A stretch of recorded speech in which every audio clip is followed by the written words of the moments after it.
Is everyone ready? We're gonna count down from 5, 4, 3, 2, 1, go! We've just started the individual competition. We'll have 2 hours to finish a 500-piece puzzle.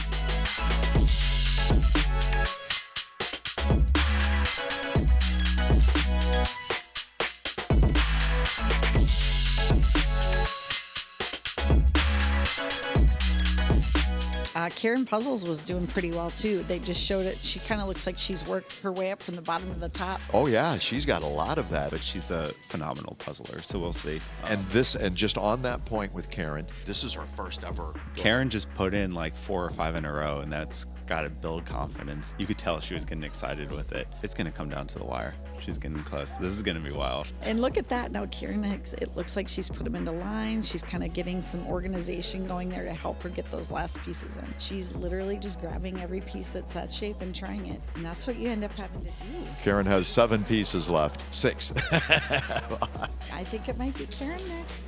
One more. Last one. Yay! Woo!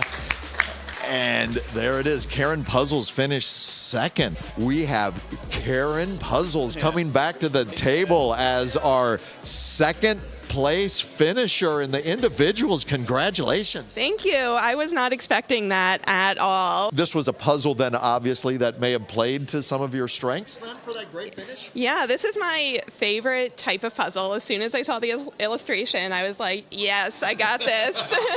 You did. I loved solid colored, like blocky, modern illustrations. That's like all the puzzles I do just for fun. So kind of Art Deco-y yeah, kind and of. the colors are easy to separate. So like it's easy to just grab all the oranges. So yeah. And you were neck and neck with Gray because you guys were at tables right next to each other. Yeah, I could just glance over and see, and we were like, I kept glancing over because I thought she was going to be like so far ahead of me, because obviously how well she did at Worlds. But then I was like, oh, I'm kind of keeping pace.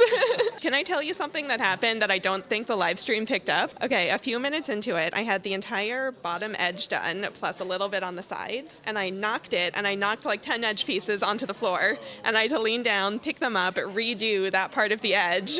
And if I hadn't done that, like, who knows? Also, when I opened this, I was like, it's a fairly easy image. That kind of makes it more stressful because there's no margin for error. Everyone's going to be really fast. And so when that happened, I was like, oh, this is going to put me like really far behind. But I got back on track, and then I guess it worked out. It certainly worked out. So your followers are going to be very thrilled when you can post those that haven't heard about this yet. Yeah, I know. It's going to be so great just for the YouTube video. In my head, I'm already like, all right, this is going to be so dramatic. I'm thinking about the music I'm going to add. Right, of course. And you get the trophy too, so. Yeah, I just walked over and looked at it, and yeah, I'll be able to put that right on the background of my puzzle shelves.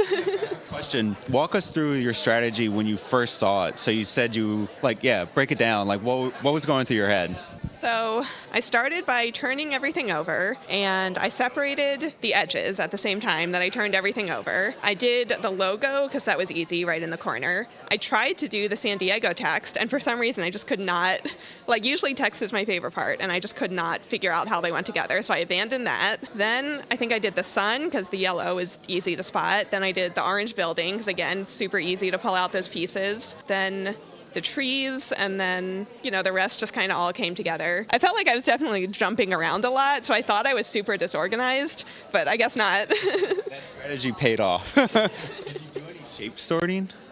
No, actually, I thought when I got to all this blue at the top, I thought I would have to, but I just sort of organized them into a grid, but not by shape, and then I could see everything well enough that I didn't have to. That's fun to watch. What we saw from most of the people coming down to the wire is maybe the little bit of blue over here and a little bit of blue over there or something like that. Well, I think it's smart to not do the blue edge first, to leave all of the blue until the end, because as you get the middle filled in, you can work off of that and then just add the edge pieces, which is way easier than just trying to do the edge on its own. For some reason, when I looked at this, I could not distinguish the textures of these different buildings. So I left the buildings until last and did them a little bit at a time. Yeah, that was pretty tough because it's all the same colors repeated over and over. The white and kind of goldish, yeah. and the blues in there. And every second that you spend looking at the image feels like a second that you're not putting puzzle pieces in. We'll let you go. Thank you for joining us, and congratulations. Thank you. All right, we're looking forward to more videos from you soon. Congrats. Take care.